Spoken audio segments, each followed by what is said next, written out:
Halo semuanya, Assalamualaikum warahmatullahi wabarakatuh. Perkenalkan, nama saya Muhammad Adi Pasya.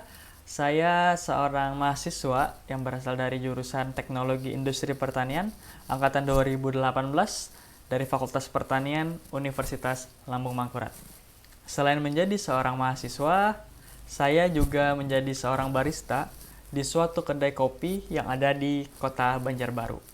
Dengan latar belakang saya yang menjadi seorang barista, hal tersebut menginspirasi saya untuk membuat causal loop diagram yang ada di suatu kedai kopi.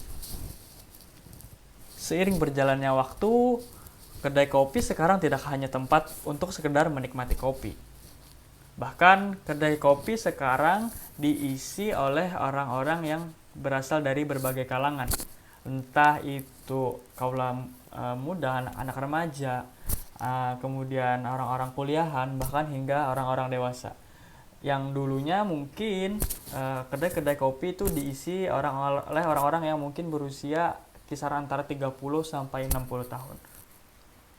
Dan kedai kopi sendiri pun sekarang selain tempat untuk menikmati kopi, kedai kopi juga sekarang tempat untuk berkumpul, bahkan tempat untuk melakukan pertemuan-pertemuan penting, meeting, lalu bisa jadi tempat untuk mengerjakan tugas. Bahkan para mahasiswa-mahasiswa biasa bila ke kedai coffee shop itu untuk melakukan pengerjaan skripsi.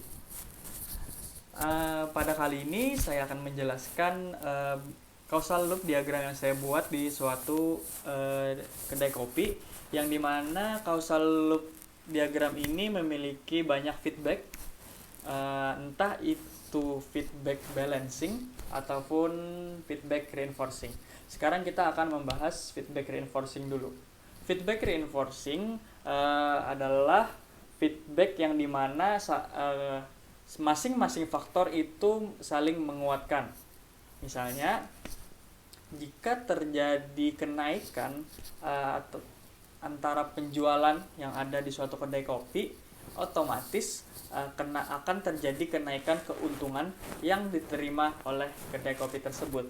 Dan sebaliknya, jika penjualan yang ada pada suatu kedai kopi tersebut menurun, maka keuntungan yang akan diterima oleh kedai kopi tersebut juga akan menurun. Nah, selanjutnya ada feedback balancing. Feedback balancing itu adalah yang dimana faktor-faktornya saling bertolak belakang.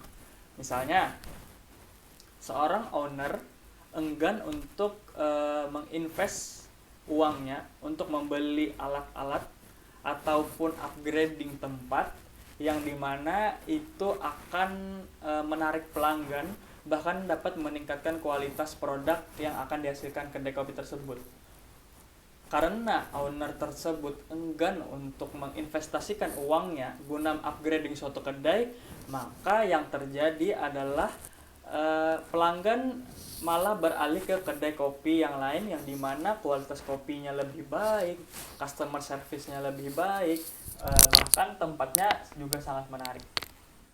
Nah, oleh karena itu, feedback yang ada dalam suatu kedai bisa saja berubah-ubah. Yang mungkin sebelumnya adalah feedback balancing bisa jadi berubah menjadi feedback reinforcing, dan sebaliknya feedback reinforcing bisa jadi berubah menjadi feedback balancing.